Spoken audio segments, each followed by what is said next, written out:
তোমার এই সমস্যা হচ্ছে, একের পর এক দুর্ঘটনা ঘটছে। এই বয়সে এসে বিয়ে করাতে আমাদের উপর অভিশাপ লেগেছে। এই বিয়েটা যদি না হতো তুমি তোমার মতন থাকতে পারতে, দুঃখ দুঃখ মুখ করে মন্দিরে মন্দিরে পুজো দিয়ে বেড়াতে পারতে।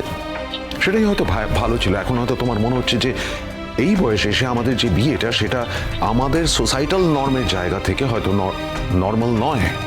সেই কারণে তোমাকে ভাগ্যের ফেরে এইসব সাফারিং এর মধ্যে দিয়ে যেতে হচ্ছে। হতেই তো পারে। তুমি কিন্তু আমার মুখে কথা বসাচ্ছ। তুমি আমার মুখে একদম কথা বসাবে না। এই কথাগুলো আমি ভাবিনি। আচ্ছা ঠিক আছে, আমাদের তো এখন তাড়াহুড়ো আছে। তোমরা এখন এইসব নিয়ে এখানে ঝামেলা করতে বসবে বলো তো? আচ্ছা নতুনদা, তোমার থেকে ভালো আমার বৌদি ভাইকে এই পৃথিবীতে তো আর কেউ বোঝে না। কেন তুমি এরকম করছো নতুনদা?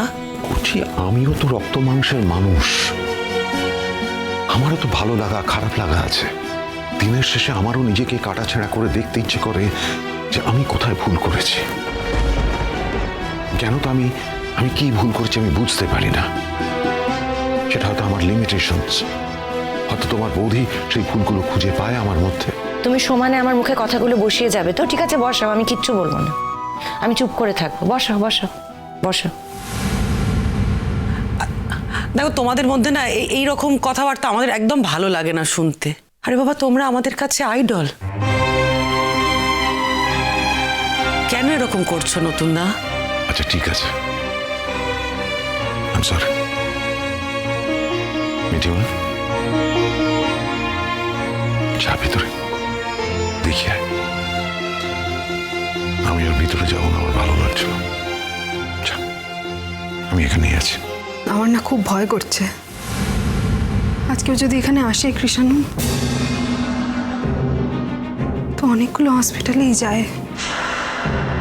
আজকেই যদি এখানে আসে তখন কি হবে? তুই আগে ফোন করে নিসনি? করেছি, আমি সব জিজ্ঞেস করেছি। ওর পুরো প্ল্যানটাই আমি জেনেছি। ও বলেছে আজকে এদিকে আসার নয়, অন্যদিকে আছে। কিন্তু তাও আমার মনে হচ্ছে আমি ওকে ঠকাতে চাইছি না। আমি ওকে ঠকাতে চাই না। এটাকে ঠকানো বলে না। সিচুয়েশন অনুযায়ী অনেক কিছু, অনেক কঠিন সিদ্ধান্ত নিতে হয়। আমি আবার বলছি মিঠি, কৃষাণুকে আমি বহু বছর চিনি, আমার ছাত্র।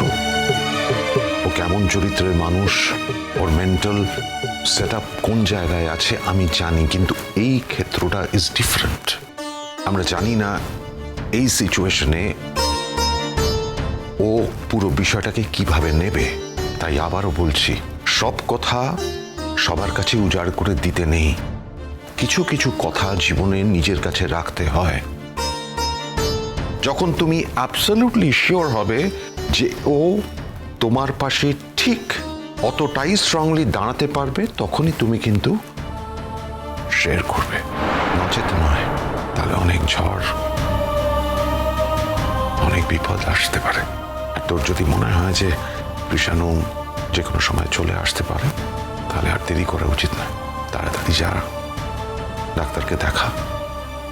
কৃষাণু আসার আগে আমরা এখান থেকে চলে যাব। আচ্ছা ঠিক আছে, আমরা নিয়ে যাচ্ছি। চল এসো বৌদি ভাই। চিরসখা সোম থেকে রবি প্রতিদিন রাত ৯টায় স্টার জলসায় ও জিও হটস্টারে।